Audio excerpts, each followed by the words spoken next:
എല്ലാത്തിനും സമയമുണ്ട്. എന്റെ റബ്ബിന് 5 നേരം എന്റെ റബ്ബിന് വേണ്ടി അരമണിക്കൂർ മാറ്റാൻ എനിക്കില്ല. നിങ്ങൾ നിങ്ങളുടെ റബ്ബിനെ കുറിച്ച് ചിന്തിച്ചിട്ടുണ്ടോ?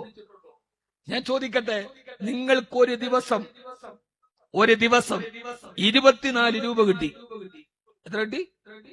24 രൂപ. വൈകുന്നേരം ഉപ്പാടെ കയ്യിൽ കൊണ്ടുപോയി 1 രൂപ കൊടുത്തു. ഉപ്പ എന്ത് പറയും? 23 നിങ്ങൾ എടുത്തോണ്ട് പോടാന്ന് പറയും. ഉമ്മാക്ക് കൊടുത്താൽ ഉമ്മ പറയും എടുത്തോണ്ട് പോടാന്ന് പറയും. നന്ദി കെട്ടവരെ, നിനക്ക് 24 മണിക്കൂർ തന്ന റബ്ബിന് 5 വക്കത്ത് നിസ്കാരത്തിന് 1 മണിക്കൂർ പോരെ? 1 മണിക്കൂർ നീ എനിക്ക് തന്നോ? റബ്ബിന് തൃപ്തിയുണ്ട്. തൃപ്തിപ്പെടുത്താൻ ഏറ്റവും എളുപ്പം റബ്ബിനെ. 11 മാസം നീ തിന്നോ കുടിച്ചോ, 1 മാസം എനിക്ക് തന്നാ മതി, തൃപ്തിയാണ്. 1000 രൂപ നിന്റെ കയ്യിലുണ്ടോ? 975 നീ എടുത്തോ, 25 എനിക്ക് തന്നാ മതി, സക്കാത്ത്, തൃപ്തിയാണ്. നിങ്ങളുടെ 1000 രൂപയുണ്ട്, ആചാരം മോൻ കൊണ്ടോ 25 രൂപ 975 അവൻ എടുത്തു, വാപ്പാക്ക് തൃപ്തിയാവോ? ആവൂ.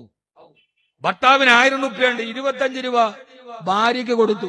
അവിടെ പറയുക പുറത്തിൽ കുഞ്ഞബ്ദുള്ള നടത്തുകൊണ്ട് ഭാര്യക്ക് തൃപ്തിയാവില്ല. പക്ഷെ നിന്റെ റബ്ബിന് കൊടുത്തോ?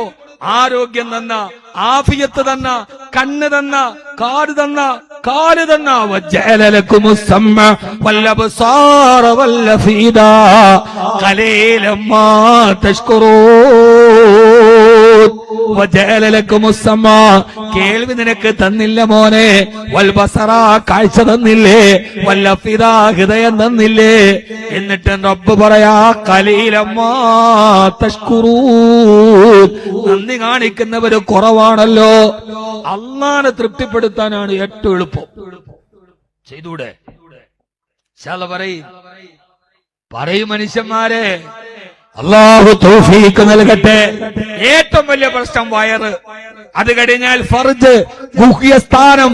അതിനുവേണ്ടി എന്തും. 16 വയസ്സുകാരൻ 15 വയസ്സുകാരിയെ പ്രണയമെന്ന ഭാവത്തിൽ കൊണ്ടുപോയി അവളുടെ മാനം പിച്ച് ചിന്തപ്പെടുമ്പോ, എന്റെ പ്രിയപ്പെട്ട പെൺകുട്ടികളെ, നിങ്ങൾ സ്വയം പരിചകളാവണം. പുരുഷന്റെ നോട്ടത്തിന്റെ മുമ്പിൽ നിന്റെ ശരീരത്തെ വെച്ചു കൊടുക്കില്ലെന്ന് നിനക്ക് ചിന്തിക്കാൻ കഴിയണം. അല്ലാഹു തൗഫീഖ് നൽകട്ടെ.